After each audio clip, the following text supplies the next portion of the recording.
Barcenses, Rodrigo Salazar, and Satunda. Champions League. It's all about Champions League this week. We have two big matches. Real Madrid plays Juventus, and then Barcelona plays Bayern Munich. We'll start off with Juve versus Real. That's today, Tuesday. I called it before on Twitter. I said that it's really Real Madrid's match to win. I don't see Juve winning this. Just Real is just firing all cylinders. They have a great team. The only injury right now is Benzema. I think also Marcelo's not playing. Contrao's not playing. Marcelo is playing. I look for Sergio Ramos to be a midfielder again, which is an experiment. It's actually kind of working for the Real side. I don't know. I mean, as much as I want Juve to win, because I'm a Barcelona fan, I don't see it. What do you think? I think it's going to be a tough one. Massimiliano Allegri said in an interview that it's going to two forwards up front, not as widely believed. So only Tevez up front, he will add Morata to his plan. They do have, as you mentioned, Ramos does have Benzema injured. Bale is back up. He's supposed to start in that strike position. Cristiano Ronaldo is really hot right now. He came off a hat-trick with Sevilla. He's shown that game, showed that he still wants to win the Pichichi title ahead of Messi. So I think Ancelotti is a master of these games. But let's not forget that Juventus only conceded once in their previous 4 Champions League games. I expect it to be a tight affair. I would probably say it's a 1-1 result, as both teams will go out there and look for a goal.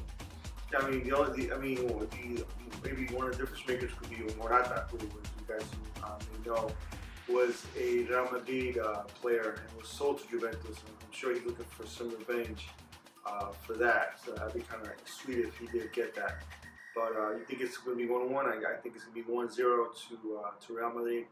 The next game, which I think is going to be a tactical tour de force, is Bayern versus Barcelona. Obviously, Pep Guardiola, the coach, the architect of the tiki-taka for Barca, is now the coach of Bayern. And this one I can't even call. I don't know what's going to happen with this game. Like, I can't say who is going to take it because both teams are so good. One thing that I did hear about, which this doesn't really have to do with this, but kind of surprised me, was that Mario Götze may be going back to Borussia Dortmund, which was really surprising to me. I mean, he's not the type of player that Pep Guardiola was looking for, I guess. But regardless, back to the Champions League. It's going to be a very, very hard-fought match, and look for Luis Enrique to really, really, really try to win this, because he's going to want to erase the memory of Pep Guardiola in the minds of the Barcelona faithful. So this is a real big chance for him to really put his own stamp on, on this team, which is still considered Pep Guardiola's team. It's really, you have Xavi, Iniesta, Messi. It's the backbone of the tiki-taka of Pep Guardiola's, finest moments.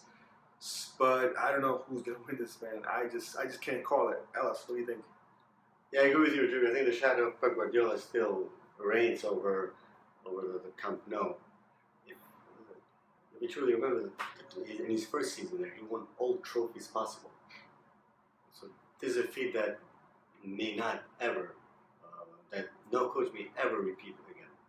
And thinking of Luis Enrique, I thought it might be that Luis Enrique did fit the perfect profile as a former captain, as a former Barcelona youth player, as someone that is actually is grown in Catalonia and feels for the shirt.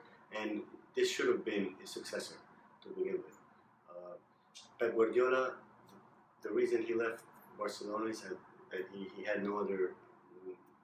He said he won everything. No other objectives to win. Yeah. He gave all he got. He couldn't give the team anymore, and he took a sabbatical year here in New York, as we remember, and then all of a sudden he surprised everyone by taking over Bayern Munich out of all teams, and little did we know that he was studying German in New York.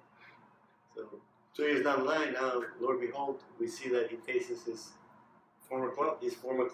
This is a dream come true for any soccer fan. this could have well been the final. As you said, this is a 50-50 affair. There's no favorites in this one. The only sort of weak point that I may find in Bayern Munich's game is the absence of Arjen Robben. He won't be playing again this season. He was injured in the Dortmund in the German Cup semi-final loss to Dortmund, and there's still that left flank that no one can fill. Yeah.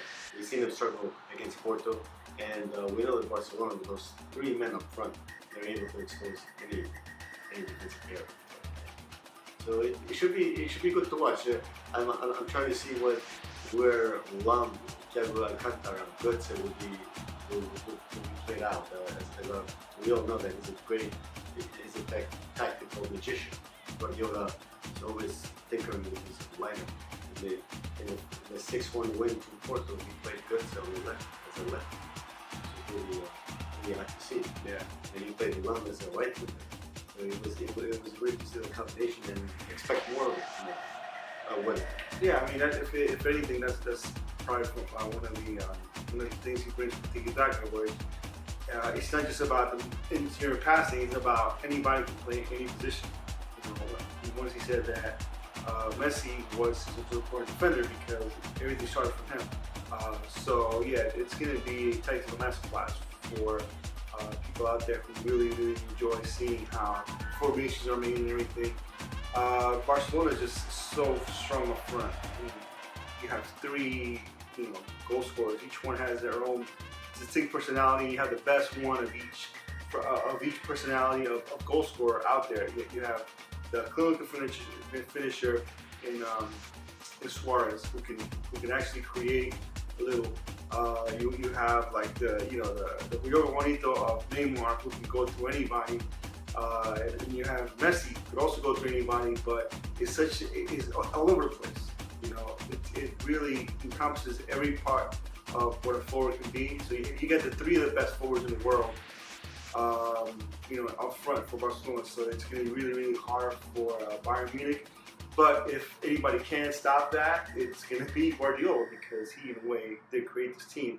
But in the other hand to that is that this Barcelona team knows Pep Guardiola's game very well, because they were his coach as well. They were coached by him as well. So it's going to be very interesting to watch.